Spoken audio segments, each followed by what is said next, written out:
नमस्कार, मैं हूं आपके साथ आयुषी गुप्ता। चले रुक करते हैं खबरों की ओर। नागपुर, महाराष्ट्र। नागपुर में आज आरएसएस का विजयदशमी उत्सव और आपको बता दें कि हेडगेवार स्मृति भवन मैदान में आयोजन 27 सितंबर 1925 को संघ की स्थापना हुई थी। पूर्व राष्ट्रपति रामनाथ कोविंद मुख्य अतिथि के तौर पर मौजूद है। तो विजयादशमी के मौके पर राष्ट्रीय स्वयंसेवक संघ नागपुर के हेडगेवार स्मृति भवन मैदान में आरएसएस के संस्थापक डॉक्टर हेडगेवार को संघ प्रमुख मोहन भागवत ने श्रद्धांजलि दी है। इस मौके पर कार्यक्रम के मुख्य अतिथि पूर्व राष्ट्रपति रामनाथ कोविंद भी मौजूद रहे। आरएसएस प्रमुख मोहन भागवत और स्वयं सेवकों को संबोधित करेंगे। दशहरा का पर्व आपको बता दें कि संघ के लिए बेहद अहम माना जाता है, क्योंकि 27 सितंबर 1925 को विजयादशमी के दिन डॉक्टर केशव हेडगेवार ने नागपुर में संघ की स्थापना की थी। नागपुर में हर साल विजयादशमी का ये आयोजन संघ की पहचान बन चुका है।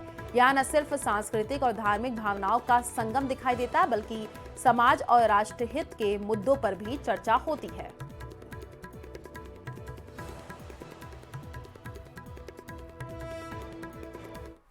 राष्ट्रपति के अपने कार्यकाल में भी मुझे चित्रकूट जाकर उनके द्वारा किए गए व्यापक परिवर्तन को देखने का सौभाग्य मिला।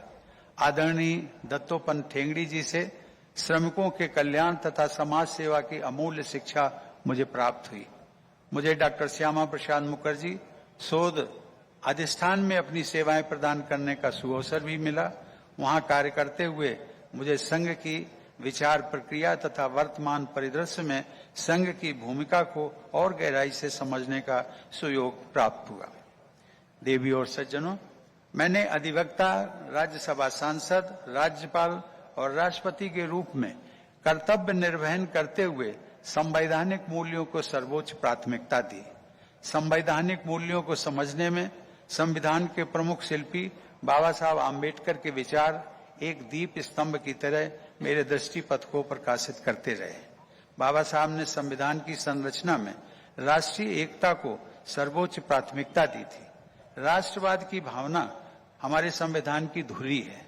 मेरे पूर्ववर्ती राष्ट्रपति श्री प्रणब मुखर्जी ने भी वर्ष 2018 में संघ शिक्षा वर्ग तृतीय वर्ष समापन समारोह में अपने संबोधन के दौरान कहा था कि भारतीय राष्ट्रवाद की अवधारणा संवैधानिक राष्ट्रवाद यानी कॉन्स्टिट्यूशनल पैट्रियोटिज्म पर आधारित है।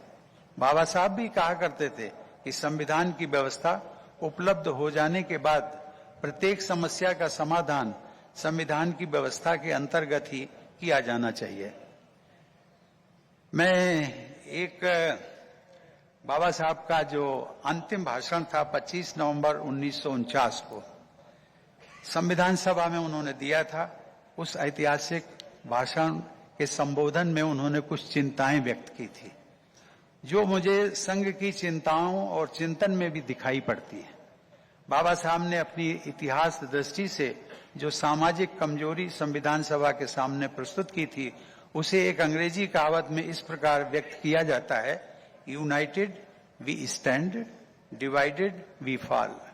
यानी जहां एकता है वहां अस्मिता है, जहां विभाजन है वहां पतन है। डॉक्टर हेडगेवार भी कहते थे कि विदेशियों ने हमें प्रताड़ित करने के लिए हमारे ही भाइयों के हाथों में लाठी पकड़ा दी। हम असंगठित और विभाजित रहे। देवी और सज्जनों,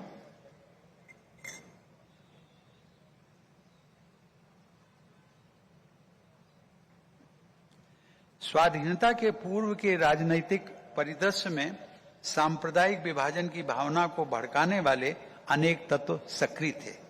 लोगों में सांप्रदायिकता से ऊपर उठकर राष्ट्र प्रेम को प्राथमिकता देने का संदेश प्रसारित करने के लिए बाबा साहब के समकालीन जो नेता थे, अनेक प्रबुद्ध व्यक्तियों का मानना था कि जनता के बीच हम सबको ये जाकर कहना चाहिए कि सबसे पहले हम भारतीय हैं, उसके बाद ही हम हिंदू, मुसलमान, सिख या ईसाई हैं। परंतु भारतीयता के बारे में बाबा साहब की सोच कहीं अधिक व्यापक थी। वे कहा करते थे कि जनता के बीच हमें ये कहना चाहिए कि हम पहले भी भारतीय हैं, बाद में भी भारतीय हैं और अंत में भी भारतीय हैं। देवी और सज्जनों, मैं मानता हूं कि प्रत्येक भारतीय को संघ के एकात्मता स्तोत्र को अवश्य पढ़ना चाहिए। इस स्तोत्र में भारतीय इतिहास, भूगोल, संस्कृति, जीवन मूल्यों और सामाजिक समावेश तथा समरसता की श्रेष्ठ अभिव्यक्ति विद्यमान है। एकात्मता और विश्व की सबसे बड़ी स्वयंसेवी संगठन राष्ट्रीय स्वयंसेवक संघ की शताब्दी वर्ष की अमित शाह ने हार्दिक शुभकामनाएं दी हैं। आरएसएस का शताब्दी वर्ष की हार्दिक शुभकामनाएं गृह मंत्री अमित शाह ने शुभकामनाएं दी हैं। आरएसएस के सभी साधकों को नमन, अमित शाह ने लिखा है। और स्वयंसेवकों, प्रचारकों का समर्पण ने सिद्ध किया, राष्ट्र सेवा के लिए जीवन समर्पित करना आसान नहीं है, ये कहा गया है। और मुझे गर्व है कि मैं भी एक स्वयंसेवक हूं। तो गृह मंत्री अमित शाह ने शुभकामनाएं दी हैं। आरएसएस के शताब्दी वर्ष की शुभकामनाएं दी गई है। मुझे गर्व है कि मैं एक स्वयं सेवक हूं, ये कहा गया है गृह मंत्री अमित शाह की तरफ से।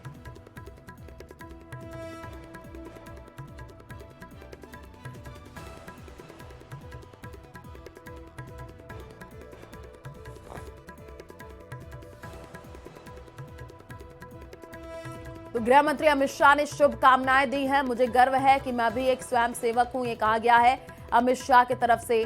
स्वयं सेवकों, प्रचारकों का समर्पण ने सिद्ध किया, राष्ट्र सेवा के लिए जीवन समर्पित करना आसान नहीं है। मुझे गर्व है कि मैं भी एक स्वयं सेवक हूं, ये कहा गया है अमित शाह की तरफ से।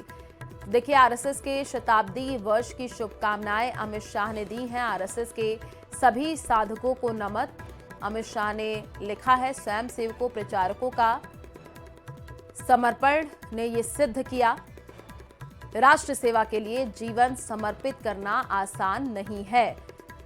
तो आरएसएस का विजयादशमी उत्सव, गृह मंत्री अमित शाह ने शुभकामनाएं दी हैं। आरएसएस के सभी साधकों को उन्होंने नमन भी किया है। तो बड़ी खबर इस वक्त आपको बता रहे हैं, आरएसएस के शताब्दी वर्ष की शुभकामनाएं अमित शाह ने दी हैं।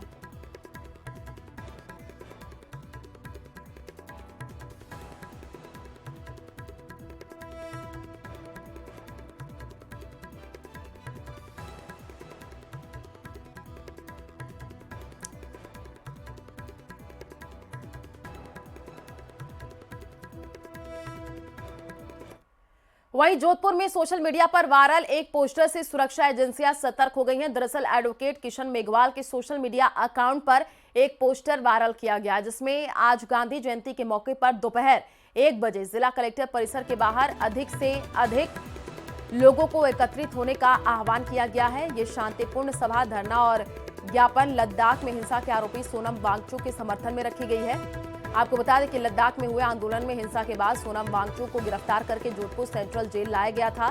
फिलहाल जोधपुर सेंट्रल जेल में ही बंद है। आज विजयादशमी और गांधी जयंती है। आज भी इस चर्चा के मद्देनजर पुलिस और सुरक्षा एजेंसियां अतिरिक्त सतर्कता बरत रही हैं।